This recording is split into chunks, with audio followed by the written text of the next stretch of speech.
हाय, good morning. तुम्हा सर्वांना मार्गशीर्ष महिन्यातील तिसऱ्या गुरुवारच्या खूप खूप शुभेच्छा.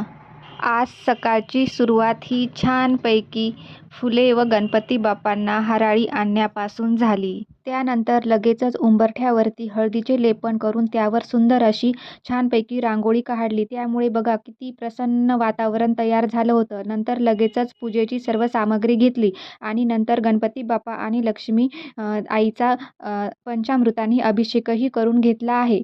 सकाळी सकाळी पूजा केल्यामुळे सर्व काही प्रसन्नच वाटत होतं.